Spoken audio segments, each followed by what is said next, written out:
Hey, everybody. Welcome to tonight's Late Night Happy Hour. Brian Kamenetzky, Andy Kamenetzky. It is Tuesday, right, Andy? No, today is Monday. Today is Monday, and we're starting off. We are starting off the week. The 1st of March. That's right. We finished February. We're now into March, moving right along. And fun guest tonight. We had a conversation earlier this afternoon with Ali Khan. You guys know him from Food Network, from Cooking Channel, from all kinds of other stuff that he does. And we have him listed all out because he's hosting basically everything food related on TV. Yeah, we covered all kinds of stuff from food television to how to construct the best InNOut burger you possibly can. Plus, Andy, a Mcrib hack. Yeah, everyone's going to stick around for, and a deep discussion about ground turkey. Oh yeah, you wouldn't think you could go next level on ground turkey, but no, you can. You can. You gain a big understanding of ground turkey from this conversation. All right, so without further ado, let's just go straight to that conversation. Here's Ali Khan. All right, welcome, Ali. Good to see you, my friend. And all right, so. I know we were talking about this before, but like you've got your hand in like 9,000 projects. So just list them here. List them here for people so people know all of them. Okay, so Spring Baking Championship Season 7 is airing on Mondays on Food Network, 9 p.m. West Coast, East Coast, and 8 p.m. Central. And then you can do the math on Mountain Time. I get a little lost over there. Also, really excited. I did this cool new show called My Fave versus Your Fave with Sonny Anderson, and that's part of Discovery Plus's streaming service. So basically, everything Food Network and everything like in the Discovery portfolio, which is a lot. You can stream it all, and you can watch My Fave versus Your Fave on there. My series Cheap Eats that ran on Cooking Channel for 5 seasons. All 5 seasons. All 5 seasons, and a whole lot of best things I ever ate, including an episode I'm sure is near and dear to your heart, Hamburger Heaven, when I go to our alma mater's ultimate hamburger hangout spot, Carl's Drive-In. And then if you just follow me along at Ali Khan Eats, AliKhanEats.com, that's my handle on social media, doing all kinds of stuff. I've taken 2020 and that year of pandemic cooking to new levels. It's actually been really, really exciting. Never felt more confident and more fired up about my own cooking. So, follow along. Yeah. All right. So it's a lot happening, man. Congratulations. That is a lot going on. Yeah, that's right. This Spring Baking Championships thing. First of all, my big question when I watch this is like, I see Duff eating. I see all these other people eating. Whenever I see whether it's this show, Chopped, anything, the host never seems like he actually gets to taste anything. Do you actually get to taste what these people are making? Because that would piss me off. This is what's interesting. And first of all, being someone who like did a show like Cheap Eats, I've eaten plenty. You know, how many times are people like, "You're so lucky you get to eat"? And, you know, it's a blessing and a curse because it's a lot of work to keep those calories off. This season was different. This season, part of it was part of, COVID regulations. We're all seated at this giant table, and I tasted everything. Now, I'll tell you a little secret.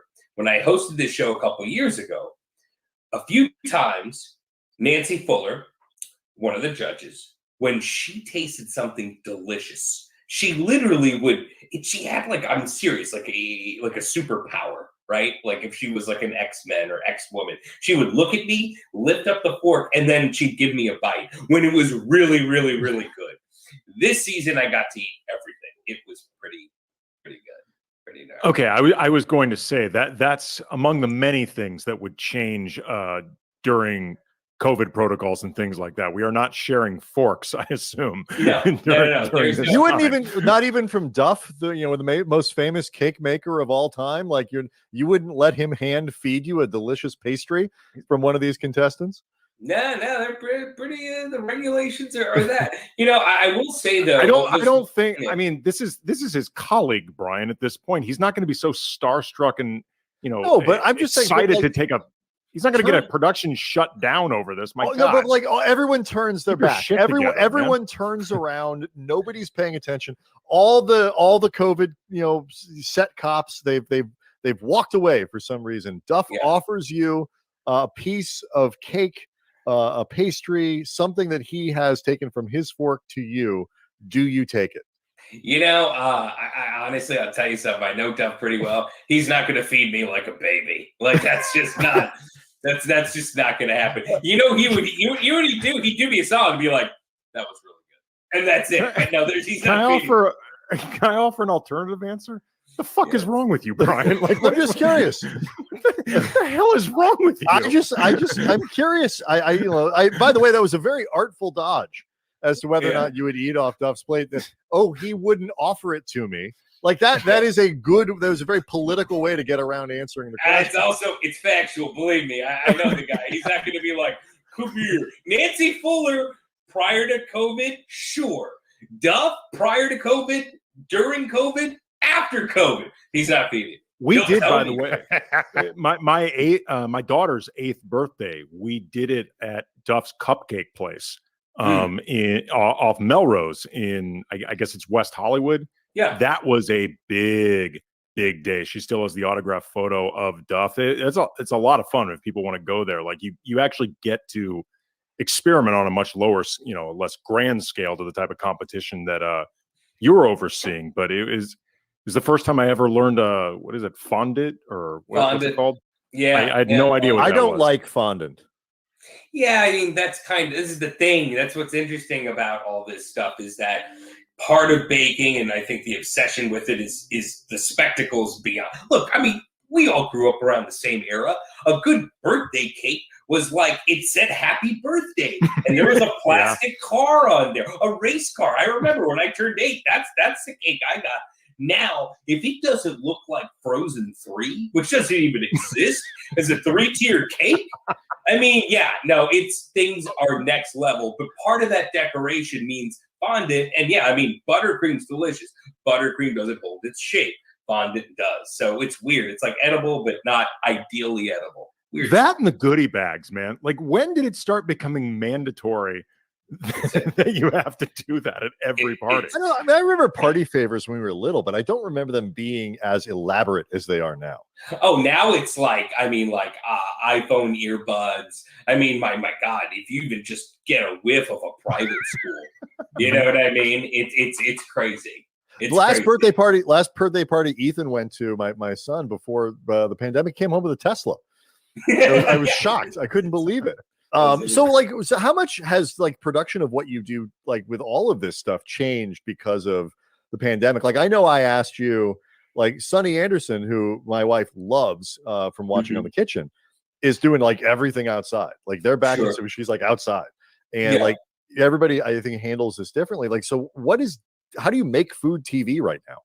I mean, the crazy thing is, and I'll tell you, the Spring Baking Championship, probably the most nervous I've ever been in my life for a test was not the SAT. It definitely wasn't the ACT. It was when I took my COVID test, because when I passed it, I was allowed to get on the plane. And then you take another test when you get there. We, for spring baking, we're tested every 3 days. We're in a bubble. When I did the show with Sunny, my fave versus your fave, same thing, had to test before we got on the plane. For me in quarantine, I haven't gone anywhere. I've pretty much been home. The only time I've really left and ventured for any significant amount of time has been shooting, and it's just involves constant testing and quarantining, and you're separated from people. Everyone's wearing masks. What's really interesting is sometimes what's funny, you see their masks come off, some of the people, for a second, and you're like, oh, that's what you really look like. There's a whole slew of people I've met, and I only know them from this up. Literally, it's kind of like Homeland or something like that kind of vibe. It's just like everything else. It's just like going to the grocery store, and you're like, what kind of post-apocalyptic world are we in? But it's all part of it. Everyone, I think, embraces it because everyone wants to work and be safe and not get sick. So, have you noticed it leading to any type of either increased creativity or sort of different presentations that maybe you would have never thought of before because you didn't have to? It's interesting. I think that, a lot of this stuff is more when you do go into production, everything is very kind of regulated and tested and things like that. But you said something interesting. You said creative. On a personal level, for me, I have literally been able to, essentially make tons of meetings, basically because of Zoom. I mean, living in Austin and knowing that so many people I talk to are in LA and New York, that divide has become erased, And what's funny is, like, I could be in the same city as someone and we wouldn't even be meeting in person anyway. So it's funny, like, I think whether you're, doing something like this, or even using Instagram and stuff, I feel like the desire of connection and then having to be practical about it and use any kind of like digital means necessary has been very, very helpful in just creating content and, creating ideas. So on a personal level, that's been a huge shift for me. Yeah, what I think of is one of the things that's kind of fascinating about the pandemic is it's put this incredible emphasis on food in so many different ways, from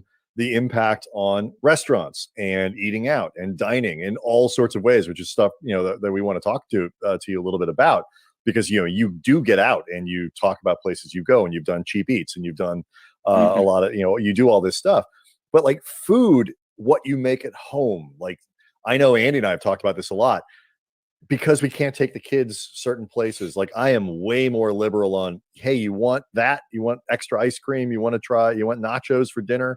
Fine. It's like, maybe it's the wrong way to handle it, but what do you think about, I mean, I don't know if this is a good question or not, but like, what do you think it is about food that has made itself so important in the pandemic?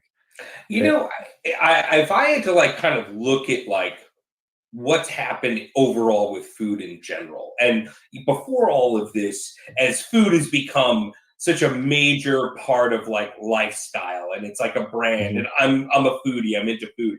You notice things like, hey, I'm making pickles. You're returning to this craft, this time where it was like, I make these things, I spend these time doing these things. And I think in COVID, that's really ramped up. I mean, all of a sudden everyone's like, I'm making sourdough bread, and making bread's hard. I mean, you appreciate like the gift that is a supermarket where you can get all this stuff. But all of a sudden, I mean, for better or for worse, time stops and you kind of reassess, well, what am I doing right now? And maybe I should jump into doing something like this. I feel like, when you get into food, so much of it has to do with technology and time, and how much time you spend working versus being at home. Well, guess what? Now we're all at home. I mean, we're logging in Little House on the Prairie hours here. You know what I mean? And it's like, I'm looking at that jar of bacon grease and I'm like, maybe I'll cook potatoes in it. You know what I mean? Like all this stuff that you'd be like, I never had the time for. You certainly have now. I think that's kind of been going a little bit. And now my wife really, we have a garden. It all died in the freeze, but like we had a full on garden, and she could not keep a plant alive in 2019. Okay. Like, I'm surprised like she could keep a cactus alive. And like we had arugula before the entire state froze, but that's another. Another theory I would have in terms of what Brian was talking about, with like that rise of food and food consciousness, and people really growing obsessed over it during this period.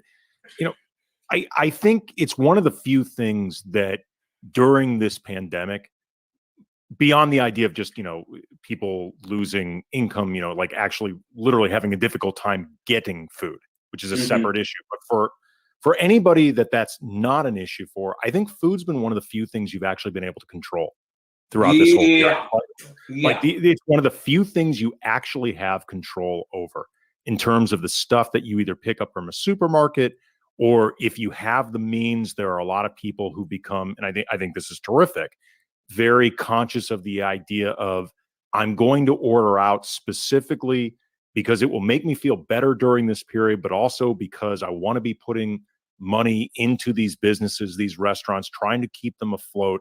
Like, in a lot of different ways, I think food is a controllable element of our lives during this period that there hasn't been much else of. For us, we started like going camping the cons don't camp. Like that sounds like we should, like the bears should destroy us, right? All this time we're spending with our families because we have to, because all these other options aren't available. All because this we have to. Well, and of course we love them, It's our yeah, I mean, you're right. It's totally because we have to. It's what it is, and all of a sudden, like what's kind of crazy. I mean, Heath, my son is 9, right? He really likes us. What's kind of crazy. I mean, if he was 13, who knows? What'll be interesting is, when we're out of this, and look, I mean, the vaccine's rolling out, right? 2 years from now, 3 years from now, what that will have been like for kids growing up, going, oh, I spent all this time with my family, and what that kind of connection is. And you brought up something really interesting with food too, because it's like, when all this stuff happened, we locked down, and we're like, well, it's going out was kind of crazy, and you're just worried about money and stuff like that. It has been interesting now, like when I choose to go out to eat, that I'm doing it, and I'm getting it to go, but I'm doing it to support a place. And that's it's so funny. It's like the whole world, has quote stopped, and now all of a sudden, every choice you do suddenly has so much more significance and value in what you want to do with it. I don't know what it's crazy. I'm constantly silver lining guy. You know what I mean? And right. It's so hard. I just found out a good friend of mine's dad passed away, which was like, wow, that's the closest person I actually know to that 500,000 number, right? Mm-hmm. But it's just, after like going through like 9/11 and stuff, this thing is just like, it's crazy. It's a different deal. It's a completely different deal. Yeah. What do you think endures? Like, because for example, I was, if you go to Ali Khan Eats, one of the things you can find there is you going to eat, and this is, in terms of food, you want to talk about a food trend, Nashville hot chicken served in one form or another. I mean, there are 19 Nashville hot chicken places, all of which I want to eat at, that have popped up in LA in the last, I think, hour. Right. But you talked about one of the things that this place did was spend a lot of time coming up with a sandwich and a way to cook it and a way to prepare it, fry it, bread it, all these other things that would hold up for the time it takes for somebody to pick it up, probably take it home, eat it there. Could be 20 minutes, could be a half hour, whatever it is, and still have it taste good. What do you think about the way people eat?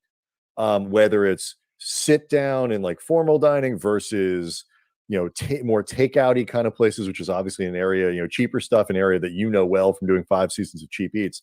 What do you think endures in terms of the ways people have maybe changed some of their habits over the course of this year? It's interesting. I can say for us, I have really developed a taste for, we do like meal kit services. So you get the groceries delivered for a specific meal. Now, a couple of years ago, I think my brother-in-law is like, you want to try Blue Apron? I'm like, no, I know how to cook. I'll go to the supermarket. I don't need this package. Have you seen me on any of my 7 shows, dude? Do I look like somebody who owned the pony in high school or leased the pony in high school? Yeah. I can shop for myself. Yeah. Go to this little site called youtube.com. You'll find me all over the damn place. So we, because it's just not easy to go to the grocery store on a whim, we started getting these meal kits, and this one particular service we got works with all local farms. And what's interesting is when you get these meals, there isn't a lot of meat. It's probably like a third or a quarter protein. There's a big emphasis on the produce. The produce is gorgeous. I mean, like Instagram worthy purple carrots and stuff like that. And, it's a new meal. I've never made it before, so it's a bit of an adventure. My wife is super into it. So she's fired up about cooking, because normally I do the cooking and stuff. And then we finish these meals. And what's crazy for me is I'm sitting here going, if I was at the store, I would have been like, oh, that's not enough chicken. We should buy more chicken. It was just fine. And I'm eating something that has great produce. I'm using less animal proteins. I think it's an overall healthier meal. And then when I've tried some places here or there, just on a whim, craving something, my palate has changed. Like, I have adapted to having these higher end ingredients. I know that's something for myself. The other thing, though, is nostalgia is a powerful thing. Like, I loved going to InNOut Burger last year. You know, like it's the drive-through, it's a familiar taste. So it's hard to say. I feel like people miss that normal. They want to taste that normal again. You know what I mean? But I do think, look at like when it comes to dining out, I'll say this: I would much rather go to a small, expensive, intimate restaurant that does like a 2-seating thing and then cook way more at home than to just on a whim go, let's go get like takeout Thai. You know what I mean? After this year or a year and a half, or continuing after what's happening, I'm looking for the big ticket stuff.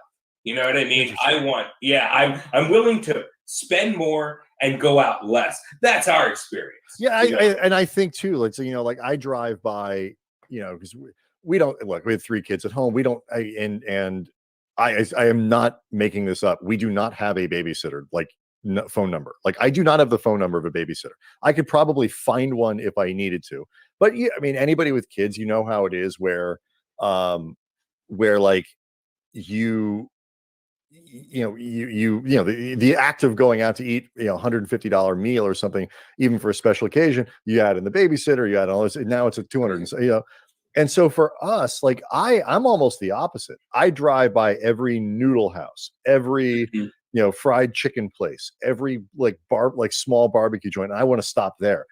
I have had very little desire, other than occasionally like a couple places that I want to go to, like the fancy places, the sit down places. It's really incredible food. I wonder how like the industry is going to figure that out. Like it's going to be when people are back to normal, it's going to take a while, I think, for everybody to figure out what normal is, because it's not going to be exactly the same as it was in terms of how we eat a year and a half ago. It's not just going to snap back, I don't think. You know what's interesting? After going through the Texas storm, which was, I mean, talk about like... For people don't know, you're based in Austin now. You used to live out in LA with us, but now you're in Austin. And, you know, this place literally froze, like the whole state. It's not built for it. Like it was complete chaos, right?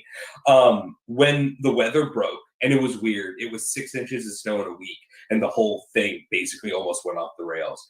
Man, like just driving around, people were out. They snapped back real quick, and all of a sudden it was like, what COVID? You know? I think that people are gonna want, I mean, you know, I just, you know, to me, you know, when I think of like, oh, like a small seating thing, I'm thinking about a sushi restaurant. I'm thinking about something that I can do some stuff at home. Can't make that. Can't make that. No. And the idea of like going out and going, okay, well, I'll spend more if my safety is kind of considered as well, you know? And then the other, you know, a big thing we've enjoyed as well has been, you know, I mentioned meal kits, meaning stuff you're from scratch preparing. We've been getting like essentially meal kits from restaurants, and some of it's been amazing. And I think it's kind of this sweet spot for them of going, well, we're doing more than just selling a couple items off the menu. We're kind of moving product at bulk, and you're doing some of the prep at home. That's been amazing. I've had some really, really, really great stuff there. Are a lot of restaurants doing? I've seen that. Yeah, I've seen that, or like doing kind of grocery type things that let you recreate some of the stuff. Like I just little stuff like that. I wonder how much. Like I was reading the other day about. I really wish I could remember the restaurant. Like how he's reformed his food to be more takeout friendly, to be more and like I don't know if you shift back to that. Like you know, there's a lot of infrastructure that goes into creating a new menu and doing all these things. And if like the business model works, like do people just shift instantly back to, you know, higher end dining or whatever it is? Because I think the other thing that we're learning I think it depends on what you're looking for. Yeah, because there's certain, I mean, if you're looking for a high end experience, you can't get that takeout. It doesn't work. I mean, part of what you go for is to be treated to something that's more than just the meal. I mean, like we're ironically going to be talking about the idea of the experience with a burger, you know, like the idea of a burger experience, but you know, that's on a smaller scale. But in terms of fine dining, or even, you know, a step below fine dining, but just higher end, you're going there in part to be taken care of. Correct. And Yes. and the presentation end of it. And I think that can't be replicated. But when you start looking at sort of, I think, for lack of a better way of putting it, the middle class of restaurants and below, I think that's going to be interesting in terms of what Brian's talking about.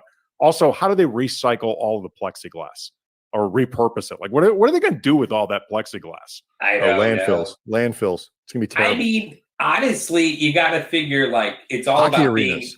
it's about being adaptable because you don't know how this thing could bounce back. No one wants to be doomsday, but you have to be realistic. That is true. You don't know. Just To your point of like, you can't get the fancy thing in a takeout. You shouldn't go to Morton's and get the prime rib to go. What I found fascinating. So for Mother's Day, this great little like French New Orleans-y restaurant here did like this whole like brunch thing. We had this hash brown casserole with cornflakes on it, and like there were instructions of how to like kind of put it all together, but then reheat. You're not cooking it from scratch. And like a whole thing of like a whole mimosa kit. It was so worth it. I mean, it was like ridiculous how much value you were getting for it.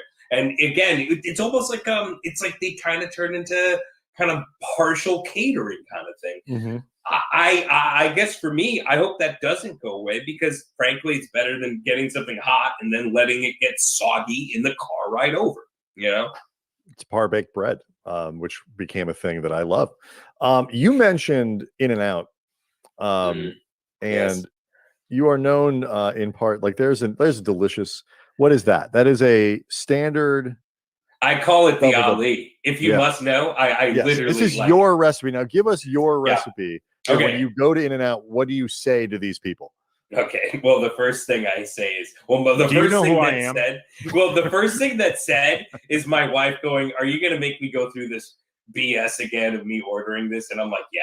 So what you're looking at is a 3x2 animal style, light lettuce, tomato, chopped chilies. Okay. Now I got this off Reddit. Like I don't mean I just read it. Like I posted back and forth and came up with this. Oh, and there's a double onion effect. So it's 3 patties, right? 2 slices of cheese. One of the things I always thought was kind of questionable about InNOut is why should like you get that much American cheese? I thought the beef to cheese ratio was a little off. So it's a 3 patties, 2 slices of cheese.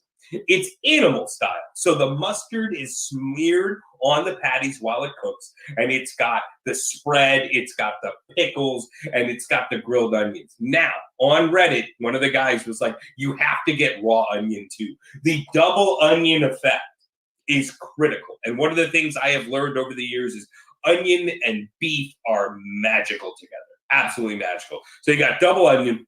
Now, here's the thing with InNOut. Sometimes people will be like, there was a really famous quote in my mind, very famous. Carl Ruiz, who was a Food Network chef, he ended up passing away, sadly, 2 years ago. But he would say when he'd eat InNOut, he's a New York guy, he goes, it tastes like a hamburger salad.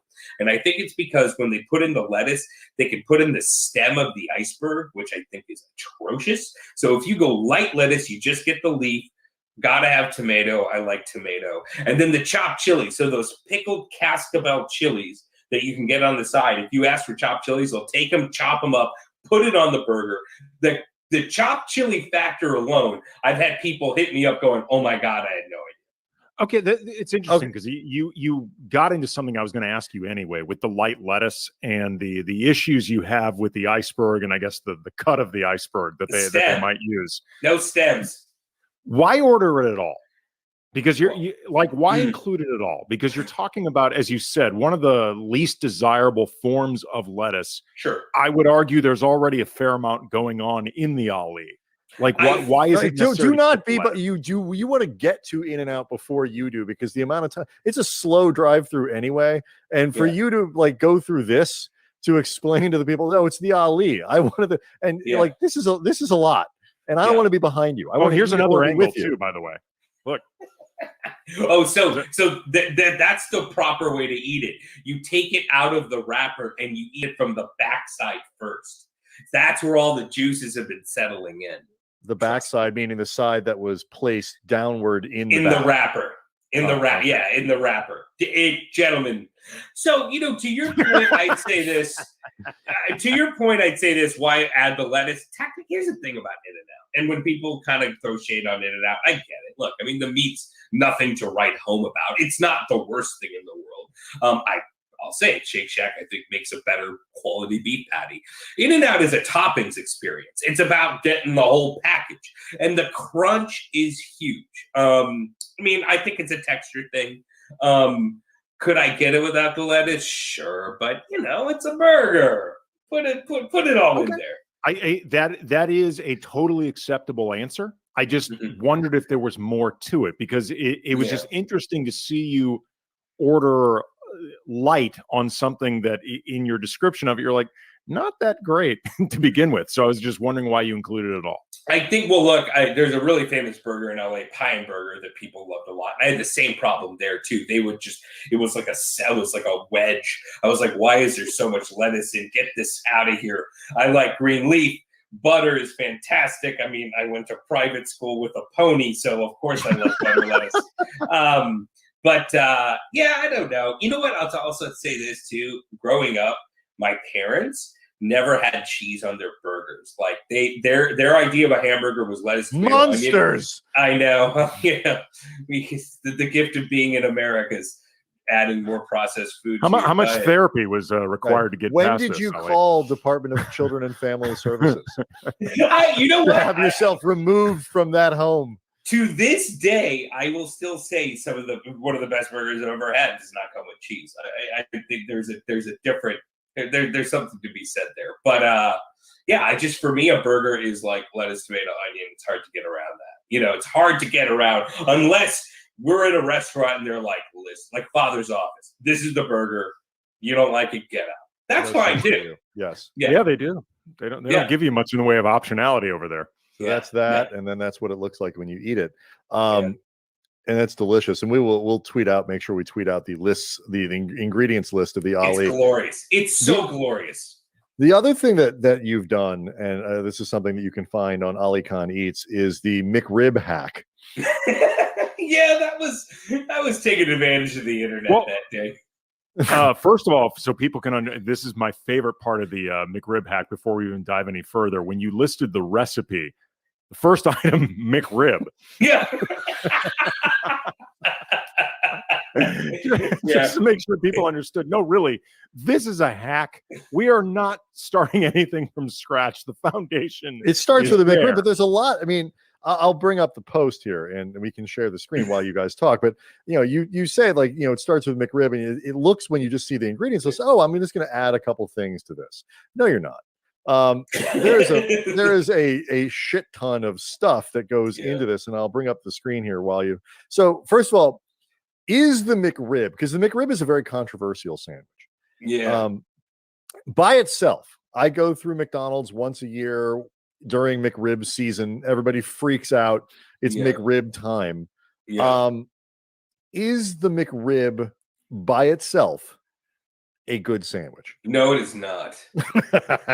No, it is not. And I say that because I was actually, I did this for fun because the internet likes things like the McRib and adding a bunch of stuff on it. And I can guarantee you, if you took away the McRib and just made a torta with all that stuff, it'd be rocking. Because I went to a great Mexican carniceria market and got all this stuff.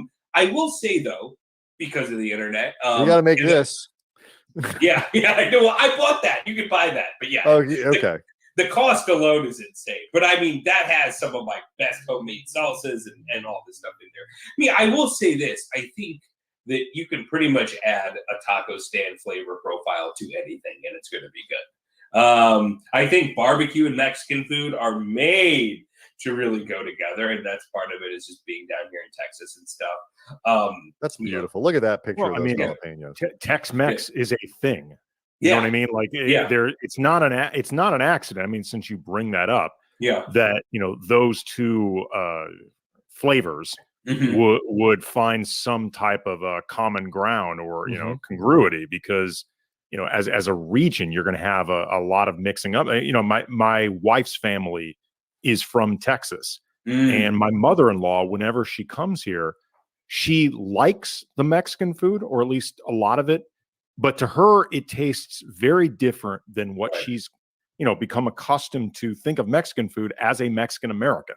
And neither is right or wrong, but she thinks in some ways the Mexican food out here tastes weird, like not even bad, but weird. Yeah, no, I get it. And look, I mean, in your own backyard, Tito's Tacos, right?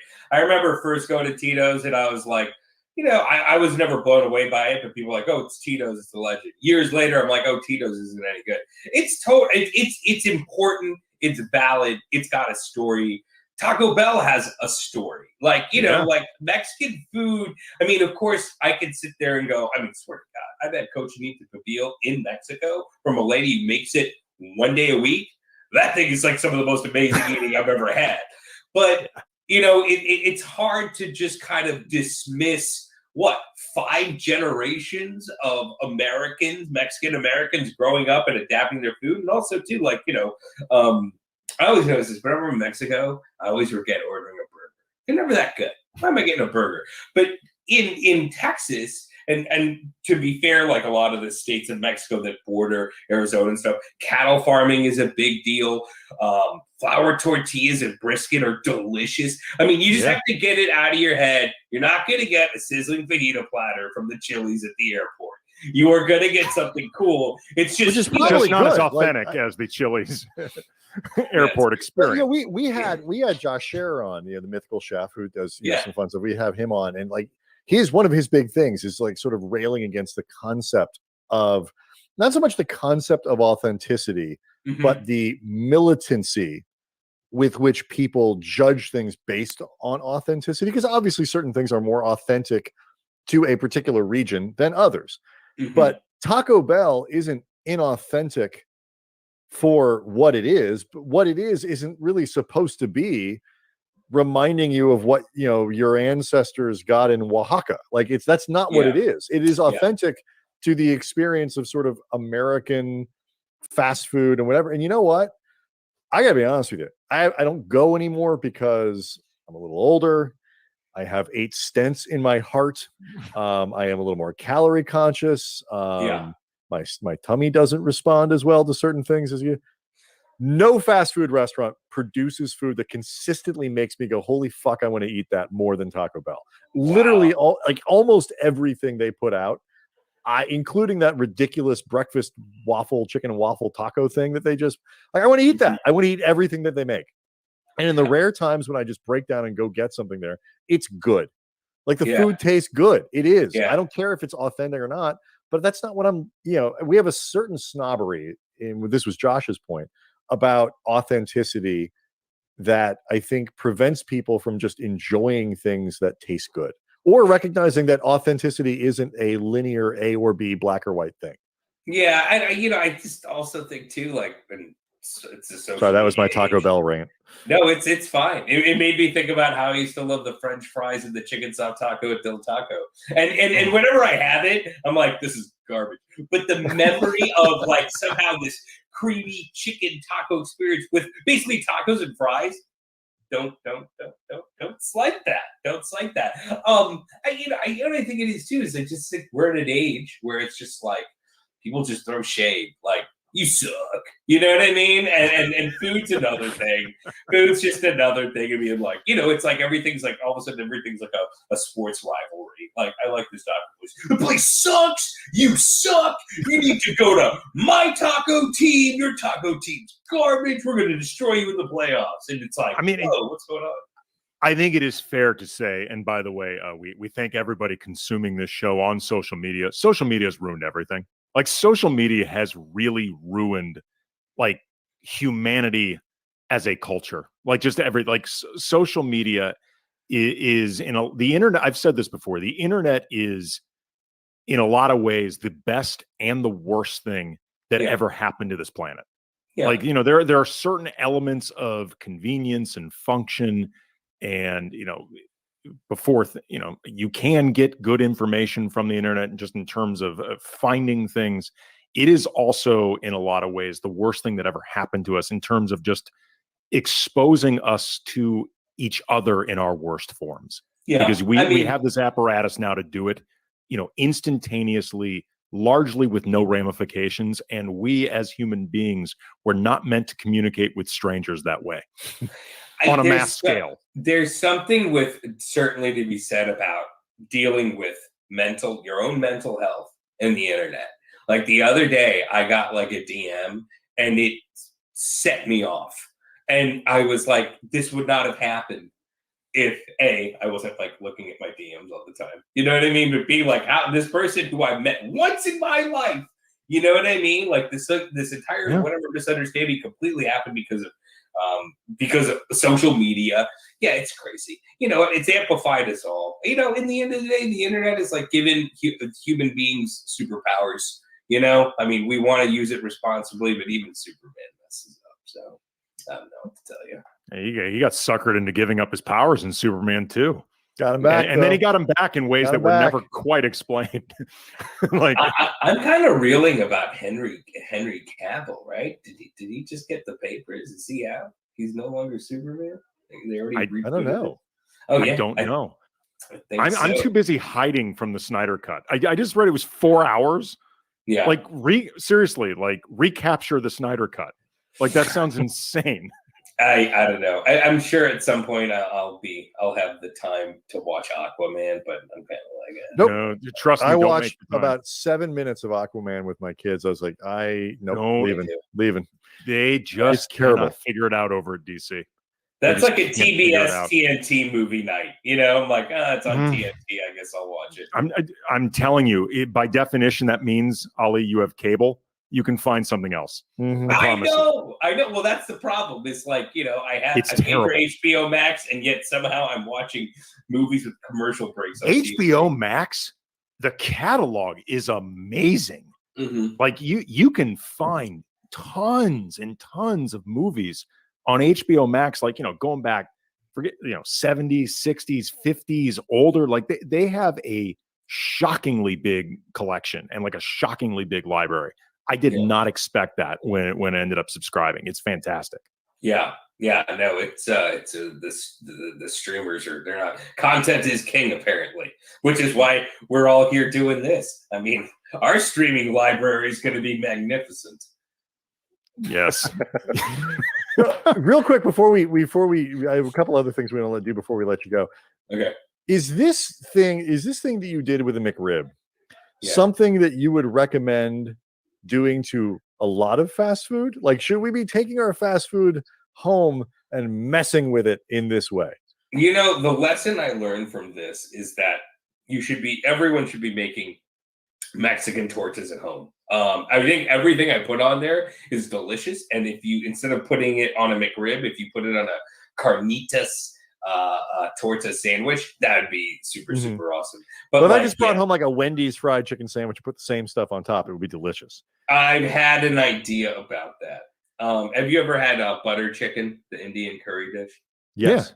So delicious. Basically, all you do, and I have a recipe on the blog for it, but I've saved some of the extra sauce. And full disclosure, I totally got this from a recipe that went viral. Like literally, they call this woman. You spend a lot of time on Reddit, don't you? Not really. No, I'm not that millennial. I bragged about it once or twice. You guys, you have an extra 10 minutes at the end of the show for conspiracy theories, right? Like, I assume that's. I'm here to promote the Food Network's Spring Baking Championships and conspiracy theories on Reddit. That's why the closest I get to that is the Traeger forum. That's it. That's as far as better for recipes. Reddit or subreddit. I don't even know the difference. Subreddit is like, if my understanding is correct, subreddit is like the dark internet version of Reddit. Like subreddits are just like categories, I thought, inside Reddit. It is, but it is my understanding the further you go into the sub, the more it can at least. Can I ask you a question? I have, and you don't have to get deep into this, but every time I see a Traeger, I have deep Traeger envy. Am I working myself up over something that I shouldn't be jealous about, or is it worthy of the envy? I would say, and full disclosure, like, I got a Traeger grill. So, you know what I mean? Like I have to put that out there. I have two grills. I have one that's like basically like a giant fire pit where you raise the grates up and down, and I have this Traeger. The Traeger, it's interesting. Like I thought, oh, cool, I'll plug it in, and the magic box will do all the work. But it's not quite exactly it. Like making barbecue is tremendously difficult. Like smoking meat for hours means you have to do something for hours and hours and hours. Like, do you want to do a 12-hour job? Who wants to do a 12-hour job? No one wants to do that. That's what happens when you make a brisket at a minimum. I think that there are a lot of pellet grills out on the market. I think that when you get one, it's a big, you have to really kind of ask yourself, like, is this something you really want to do? You want to smoke meats and stuff all the time? I will say this, for someone who loves to build a big fire, it's work to control fire to get it to cook perfectly. Like, God, I made burgers the other day on my cast iron skillet that I was like, this is perfect. I don't need to go out to eat. You know what I mean? Like the old stove does a miraculous job. But I think like, the Traeger and pellet grills in general get into like, a weekend, this is the thing I kind of put on my site, like weekend warrior stuff. It's like something, it becomes, the event is the point as much as whatever you're eating off of it. It takes work to figure it out. And I mean, I've done 4 rounds of ribs and a collective time of, I don't know, like 6 hours to do these ribs right. You know what I mean? The whole thing beginning to end. It's you're going down a big old rabbit hole. But I don't know. I mean, look, a friend of mine got a Napoleon gas grill. He loves it. He raves about it. I think but maybe it is. Maybe I'm just looking at the end products, like with all of these things, where I want to. Maybe I want to think of myself as somebody who would make beautiful smoked meats, but I'm probably not. I'll tell you something. The Traeger, any pellet grill, will give you some of that flavor. But I mean, I live in Austin. Like I live a mile and a quarter away from phenomenal Central Texas barbecue. And I don't think you can necessarily say a pellet, even though they use those in those competitions, which is pretty crazy. What is remarkable about, and the Traeger is a well-made product, we'll say this, it gets things so juicy. My epiphany lately has been, I don't need sear. I want perfectly cooked, even cooking. Like I have friends who get the sous vide and they're like, they love it because it's they're batting 1,000 every time. I tell you, with Traeger, you get it's amazing as an oven. And it is like sausages and stuff like that. Things that you don't necessarily think of as like, oh, they need gentle cooking. Then it's very, very, very interesting. Okay. It's all I was just curious. You mentioned it. I needed to know. Okay, I have a question for you, Ali, in terms of pure curiosity. And it was sparked from seeing one of the recipes over on AliKhanEats.com about the Vietnamese turkey meatballs. Yeah. And there's been an interesting trend for my wife over the last several years. And she loves red meat. Like if it were, feasible and sensible, she would eat like a steak every single day for the rest of her life and be happy. She has grown to dislike ground beef. Like she's become a big ground turkey person, whether you're talking about turkey burgers, turkey tacos, enchiladas, pastas, whatever. Like she's decided that ground beef like tastes almost like dirt in it, or like a dirt type texture to her. And she doesn't like the feel of it, the taste of it, as much as she does now ground turkey, which she loves in everything, but does love red meat. As somebody who, in this recipe, you describe yourself as, you were big into the ground turkey in the 90s. Yeah. And it sounds like it's still a part of your life, whether because you like it enough or your wife is more into it, whatever. Yeah. Is there anything that you can account for as a possibility for how that can happen? I mean, I will say that, and this kind of ties into the COVID life. And she says hi, by the way, too. Oh, awesome. Hey, Anna. So one of the things I find is shout out, just realistic, just being realistic about shopping in COVID is sometimes I'll go to the nice butcher shop. You know what I mean? It costs a lot more money, but I don't want to get sick in the giant supermarket and I can buy it off the cuff or whatever. Meat, like it's not smoke and mirrors. You know what I mean? Like when you spend more money on meat, you will taste flavors and differences. There's no doubt about it. I would almost argue too, if you really, I don't do this because it's too much work, but grinding your own hamburger, that's really the way to go. Mhm. Wow. Yeah, I mean, there is a real night and day thing there. What I find with ground turkey was, I was just like, I like there's a taste of beef, albeit with just a little bit minimal accoutrements like salt or whatever. Like, okay, there's that beefy flavor. But ground turkey to me is a completely blank canvas. I don't feel like I could overwhelm it. And that's precisely why I like doing those meatballs. I was like, I got a ton of ginger, cilantro, fish sauce, all these aggressive flavors. And I actually think that those on something like ground turkey, a more neutral protein, or ground pork, makes a lot more sense. And really, I was just like, I mean, there was a time where I was like, one time, you get some supermarket and you're like, this stuff's gross. I'm not eating it anymore. I'm writing you off. Veganese, we're done. We're done. I don't know where things went south, but I'm done with you. And I felt that way with ground turkey. I just got that funky batch. But I don't know, for some reason lately I've been liking it. And the times I've liked it have been really both times in meatball form. So like my wife did It one. is great for meatballs. She put Parmesan and we used the air fryer. It was delicious. And like, I swear, this whole recipe was built on, I had a ton of ginger and I had some cilantro, and this is like the third world to me. I feel bad about throwing away even an ingredient that costs 10 cents like cilantro. So I was like, I'm going to take all this stuff and use it. And it ended up being totally delicious. Even in your recipe, you justify throwing away the tops of the green onion because they were wilted. Like, I'm not wasteful. They were wilted. Yeah, no, they were beat. They were beat. I'm not gonna lie. I'm not gonna lie. And then this looks really good. And actually, you do good. something in here that it gets to both recipes, both your McRib hack and this is the addition of pickled ingredients. Mm-hmm. Yeah. No, explain that. Well, look, I mean, I think acid is a fantastic flavor. I love chimichurri. Any good salsa is going to have it in there too. Sriracha has vinegar. Like, acid is very, very, very important. And it's weird. I will say this: like, part of cooking food more and taking pictures of it is, look, I grew up on big, beautiful, ugly, brown, delicious bowls of curry, right? But now having an eye for going, well, I have to try and make it look pretty. It is kind of cool to kind of go, oh, let me add the radishes in there and the pickled ginger for color and stuff like that. So, yeah, basically, I'm just trying. So bougie. You become so bougie.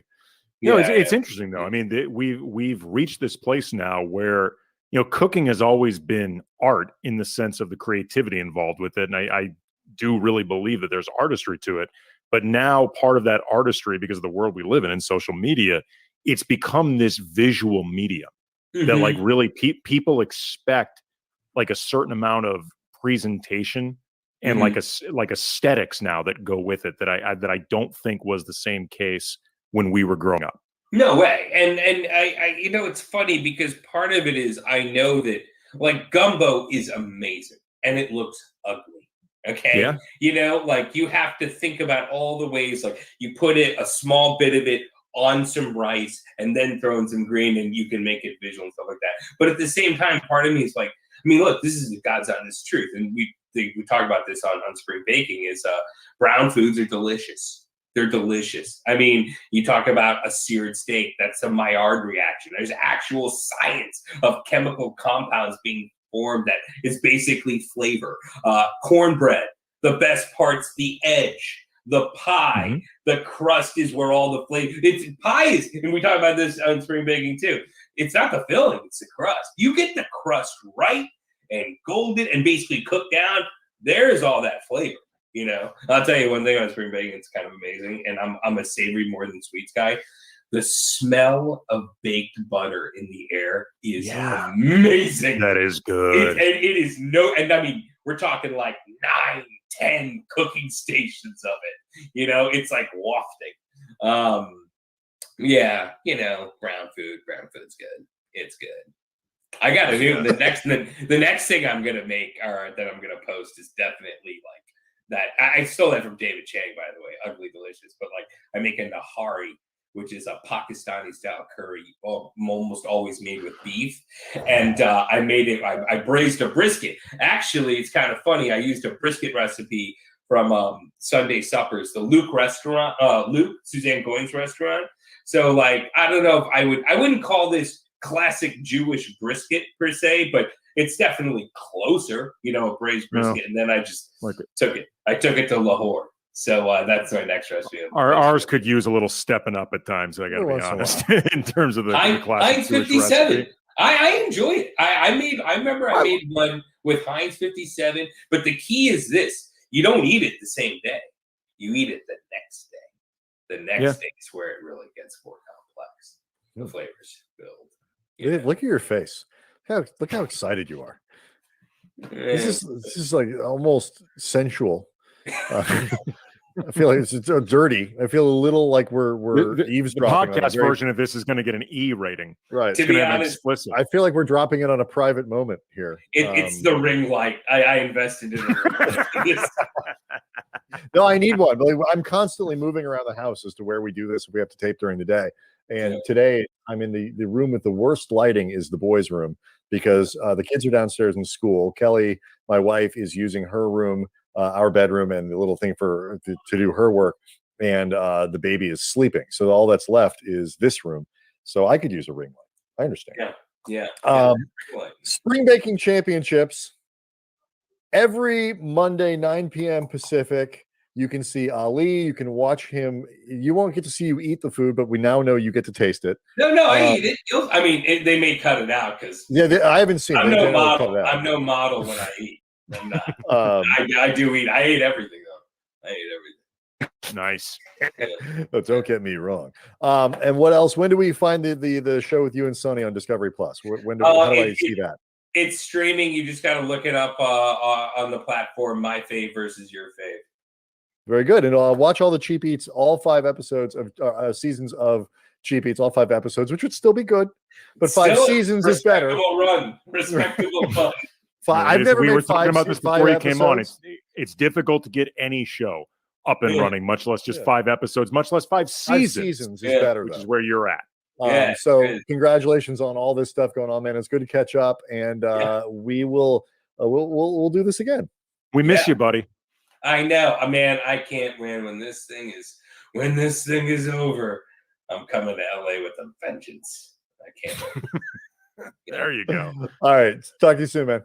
All right, guys.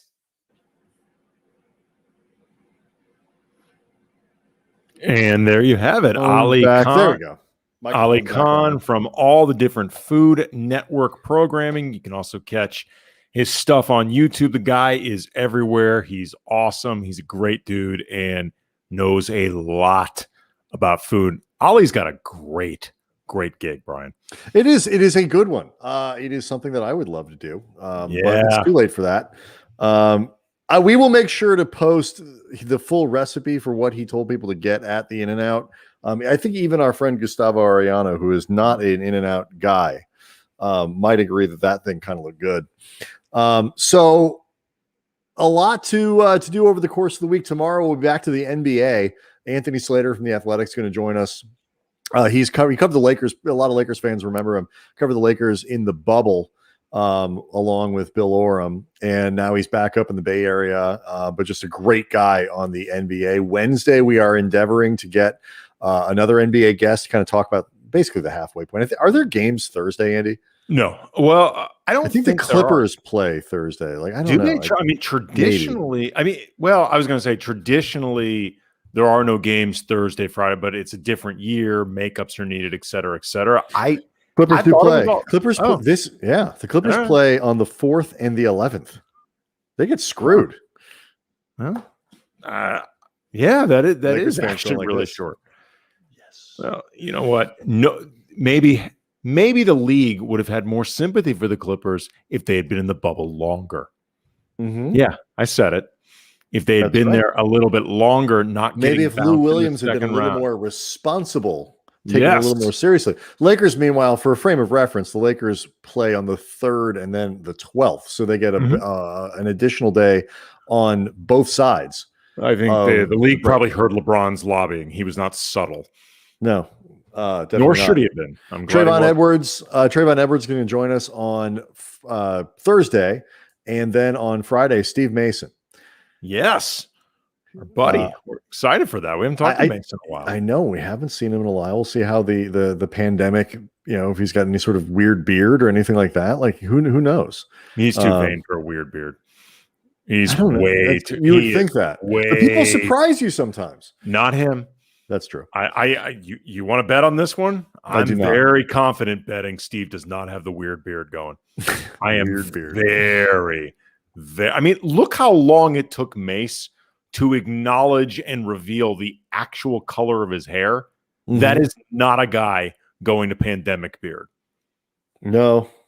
He actually took longer to do that than he did to reveal he was gay. I know.